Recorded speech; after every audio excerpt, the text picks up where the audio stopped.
안녕하세요. 반갑습니다. 허재삼 작가입니다.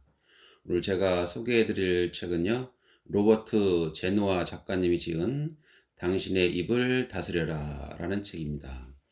이 책이 2011년도에 초판이 발행됐는데 지금은 아쉽게도 절판이 돼서 구입을 할 수 없게 됐더라고요.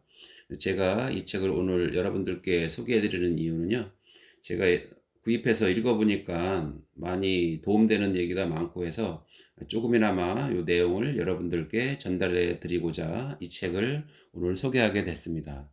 이 책을 중고 서점이나 기타 방법으로 구입할 수 있으면은 한번 구입해서 읽어보시면은 많은 도움이 될 것 같습니다. 그러면 들어가는 말을 먼저 보겠습니다. 품위 있게 말하고 의연하게 침묵하는 인생 경영의 최고 기술. 오늘날 세상은 새로운 기회들로 넘쳐나고 있다. 자고 일어나면 달라진다고 해도 가언이 아닌 세상 속에서 우리의 삶 또한 빠르게 변화하고 있다. 이처럼 과속으로 달려가고 있는 세상 속에서 우리 삶을 여유롭고 풍성하게 다져줄 능력이 무엇일까? 그것은 바로 인간관계를 훌륭하게 만들어가는 능력이다. 그리고 이런 능력의 핵심에는 우리가 늘 하는 말이 있다. 직장 상사가 너무 깐깐하다. 부하 직원이 제멋대로이다. 친구가 내 험담을 한다. 아버지와 말이 통하지 않는다 등 많은 사람들이 원활하지 않은 인간관계 때문에 스트레스를 받고 상처 입고 좌절한다. 그 원활하지 않고 꼬이기만 하는 인간관계를 찬찬히 들여다보자. 그 문제의 중심에 우리가 내뱉은 말이 도사리고 있다. 말은 사람들 사이에 주고받는 의사소통의 기초이다. 말은 언뜻 단순한 행위로 보이지만 그 안에 우리의 사고방식과 지식, 성격, 환경 등 다양한 변수가 복합적으로 작용하고 있다. 사람들은 늘, 아니, 이것도 똑바로 못해? 그건 팀장님이 알아서 하셔야죠. 넌 정말 답답한 소리만 하냐? 아버지가 저한테 뭘 해줬어요? 라고 감정대로 말을 내뱉곤 돌아서며 후회한다. 물론 이런 말들이 진심에서 우러나는 것은 아니다. 그저 감정에 치우쳐 자신도 모르는 사이에 내뱉고는 곧바로 후회하는 말들이다. 사람들은 누구나 말 때문에 상처받고 후회한다. 조리 있게 말을 하고 적절할 때 침묵할 수만 있다면 우리는 누군가에게 상처를 주지도 않을 것이고 자신의 말을 후회하지도 않을 것이다. 적절한 시기에 적절한 말을 품위 있게 건네고 상대의 감정을 상하게 하는 말에 유혹을 물리치면 인생은 더욱 풍부하고 여유로워질 것이다. 그리고 우리의 내면은 더욱 견고해질 것이다. 항상 자신이 내뱉는 말을 염두에 두고 있으면 생각은 더욱 깊고 선명해질 것이다. 다른 사람들의 말도 더 잘 들리고 문제의 답도 더 잘 떠오를 것이다. 사람들이 주위로 모여들고 중요한 일을 의논해 올 것이다. 뜻한 대로 입을 다스릴 수만 있다면 인생도 뜻한 대로 풀릴 것이다. 그래서 입을 다스리는 것은 오래전부터 인생 경영의 최고 기술로 칭송되어 왔다. 다음 두 가지 사례를 보자. 자신의 감정을 억제하고 적절한 말을 하여 자중을 자신의 편으로 만든 사람과 자신의 감정에 따라 거친 말을 쏟아내는 바람에 오랫동안 준비해온 프로젝트를 망친 사람의 이야기이다. 어느 회사의 경영진 회의에서 일어난 일이다. 한 임원이 300여 명이 넘는 다른 임원들 앞에서 연설을 하고 있었다. 그때 청중석에 앉아있던 그의 동료가 빈정거리며 연설을 방해했다. 연설을 하던 임원은 물론 감정이 상했지만 잠시 침묵을 지킨 뒤 우아하게 천장을 올려다보며 외쳤다. 오 신이시여, 부디 제가 마음속에 있는 말을 내뱉지 않게 해 주소서. 자신을 통제하고 평정을 잃지 않는 그의 모습에 청중들은 우레와 같은 박수를 보냈다. 연설을 방해했던 동료는 수치심과 당혹감에 얼굴이 뻘겋게 달아오른 반면 그는 한마디로 청중의 마음을 단번에 사로잡았다. 한 중소기업의 회의 시간, 경영진들이 참석한 가운데 한 임원이 신제품 도입에 관한 방안을 내놓는다. 그는 회사에서 무능력하다고 낙인 찍힌 홍보부장을 제외한 다른 임원들과 미리 프로젝트에 관한 의견을 나눈 뒤였다. 그가 프레젠테이션을 마치자 홍보부장이 불쑥 물었다. 이 수치들이 의심스럽군요. 정확합니까? 그는 홍보부장의 눈을 똑바로 쳐다보며 쏘아붙였다. 이 수치들을 믿지 못하겠거든 당신이 가진 수치 좀 봅시다. 누구의 수치가 정확한지 비교해보면 알겠군요. 그는 자신을 통제할 수 없었다. 한번 쏘아붙이지 않고는 참을 수 없었던 것이다. 일순 분위기가 어두워졌다. 다른 임원들도 홍보부장이 빈 껍데기라는 사실을 알고 있었지만 많은 사람이 그가 홍보부장을 망신주는데 격분했다. 프로젝트는 원점에서 다시 논의되었고 결국 폐기되었다. 발표를 한 임원은 자신의 말을 관리하지 못한 바람에 자기 무덤을 판 셈이다. 말하는 시기와 방법, 그리고 이유는 효과적인 대인관계를 형성하는 핵심 요소이다. 언제, 어떤 자리에서, 어떤 방식으로 이야기하는가는 말을 함에 있어서 가장 중요한 요소이다. 아무리 철저히 자신을 관리해 왔다 하더라도 무심코 던지는 한마디로 평생을 후회할 수 있다. 하지만 자신의 말을 잘 다스리고 적절한 말과 침묵을 효과적으로 사용하면 그는 불필요한 후회를 하지 않으면서 살 수 있다. 이 책은 우리가 삶의 목표를 달성하거나 달성하지 못하는 것은 말을 효과적으로 다스릴 수 있는지 없는지에 달려있다는 전제로 쓴 책이다. 우리의 인간관계, 나아가 우리 인생의 성공과 실패가 바로 말에 의해 결정되기 때문이다. 이제부터 일상적인 관계부터 업무상 회의, 면접 등 의사소통의 다양한 측면을 살펴 입을 다스리는 방법과 그 중요성에 대해 알아보자. 네, 목차를 보면은요.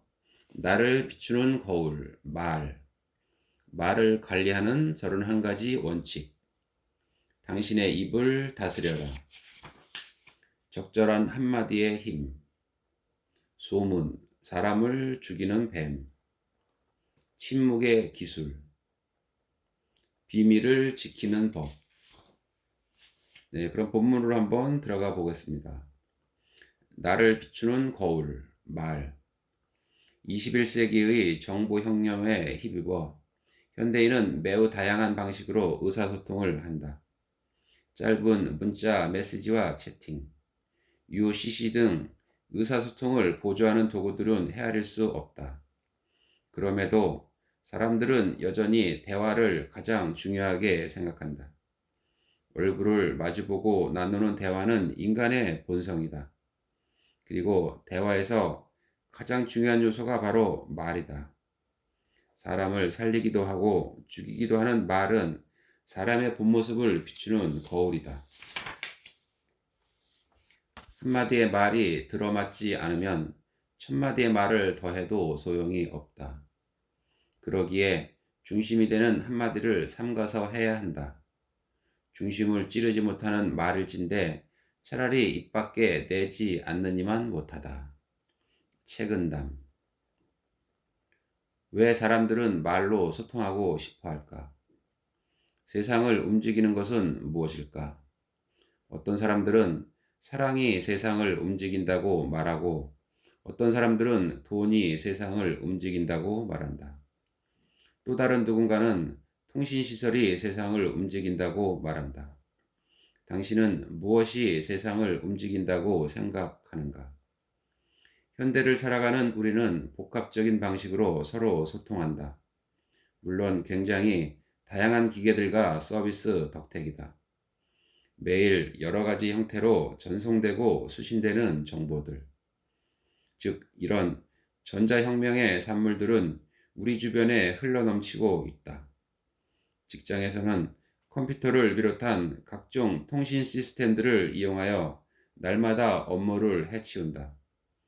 심지어 휴일이나 휴가 기간 중에도 각종 전자기기의 유혹에 시달린다. 라디오, 텔레비전, 콤팩트 디스크, 레코드, 카세트, 컴퓨터, 위성방송, 수신기 같은 전자장치를 사용해야만 즐거운 시간을 보낼 수 있다. 우리는 이런 다양한 기계들을 사용해서 오락과 여흥을 즐긴다. 직장에서는 이런 기계들을 통해 수많은 정보를 신속하게 얻음으로써 업무 효율을 높인다.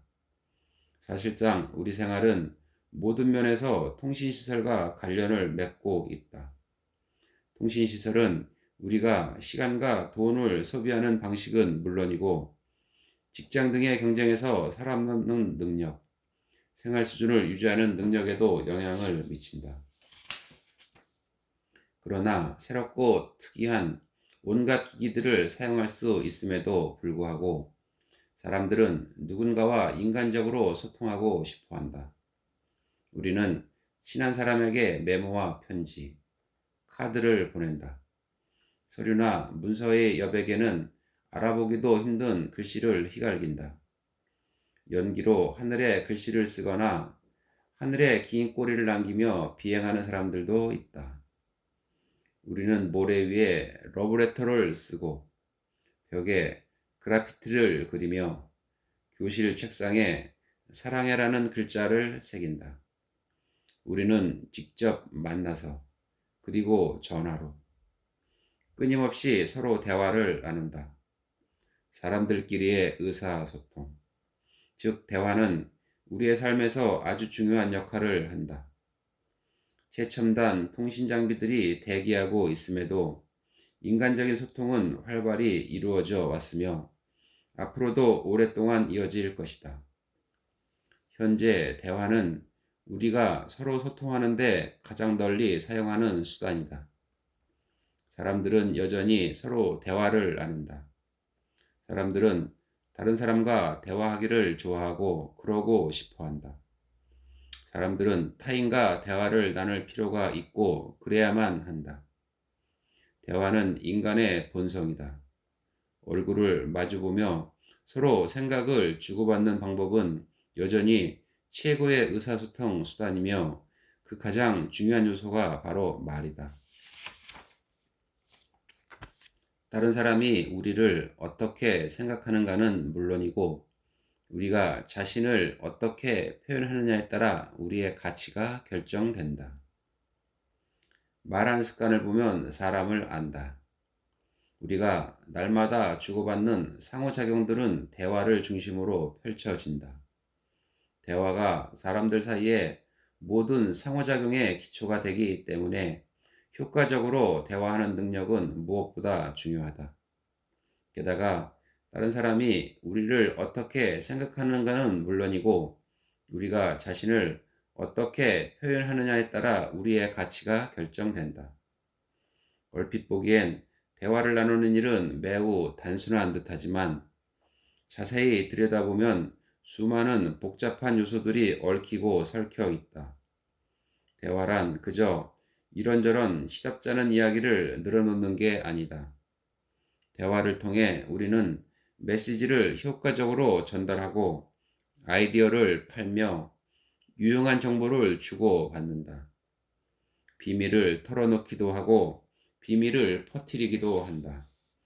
그렇게 해서 우리가 입을 열어 말을 할 때마다 우리는 모종의 도전에 직면하거나 혹은 문제를 야기할 위험을 무릅쓰게 된다.